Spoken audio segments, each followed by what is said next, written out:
Sister Fariel Khan says in her question, what does Islam say about wives' rights? If a husband lives abroad and he is able to keep his wife with him, what Islam says about this? Well, and she's also saying that she's been married for 4 years, and throughout the 4 years, she only spent 3 months, like once a year, she spent a few weeks with the husband, even though he is capable to accompany her with him into his working country or locality. He must do that. We like to educate ourselves and understand that the need is not only the man's need, it's also the woman's need.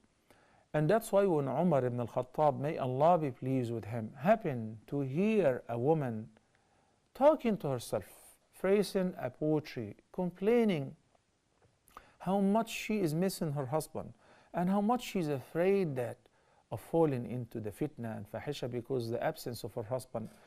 He rushed to Hafsa, may Allah be pleased with her, his daughter, and who was the Prophet's wife. And he asked her, for how long can a woman be patient for her husband's absence?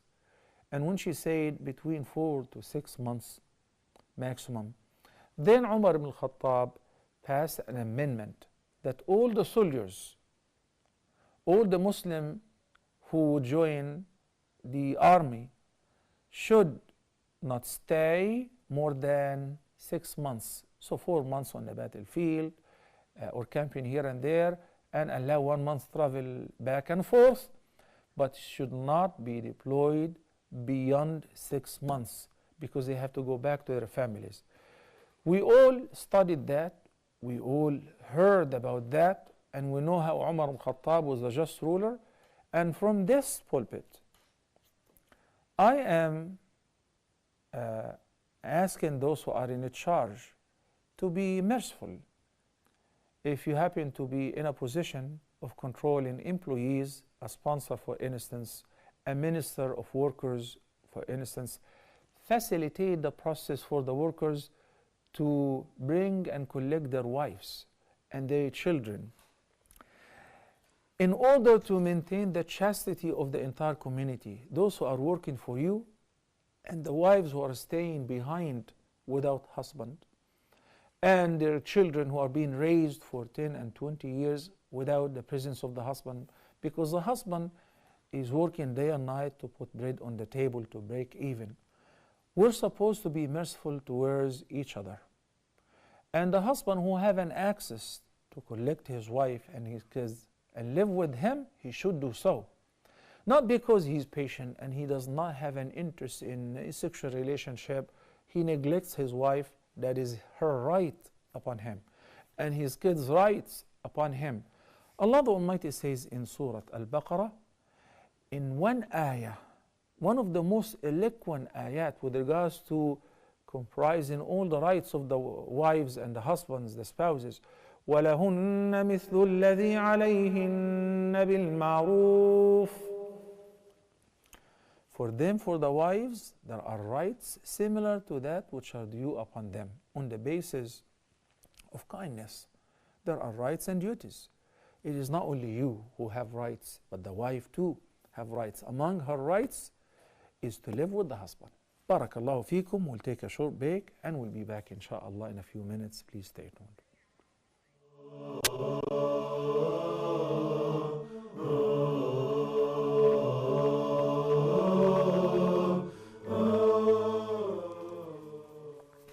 Assalamu alaikum wa rahmatullahi wa barakatuh, and welcome back. I guess we were able to collect Brother Muhammad's question. Muhammad from Gambia, he asked about using chemicals to change the color of the hair and to spread the hair. If it is safe, then it is permissible.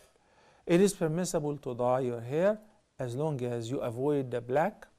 If it is gray, you avoid the black color. The Prophet ﷺ said, غَيِّرُوا هَذَا الشَّيْبِ, and it means change the gray color of the hair, but avoid as-sawad, the black color, because it is deceiving. You know, if you are a man who is getting old and mashallah, all your hair turn gray, Do not dye it with black. Rather, dye it with henna. Okay, it gives the henna color, brownish color, whatever. And the second condition, that you're not wearing those dyes which are crazy, following fashions. Nowadays you say some crazy colors like rainbow colors over the hair. This is not the attitude of a Muslim. How do you stand before Allah in the prayer wearing those different colors because you're imitating a singer or a dancer or whoever? Barakallahu feekum. Huda TV's social media sites are the best way to contact us from anywhere around the world. Stay connected with Huda TV's latest news and programs through Facebook, Twitter, Google+, YouTube, Skype, and Instagram. It's fast and easy. Stay up to date with your favorite shows and scholars today. Huda TV, a light in every home.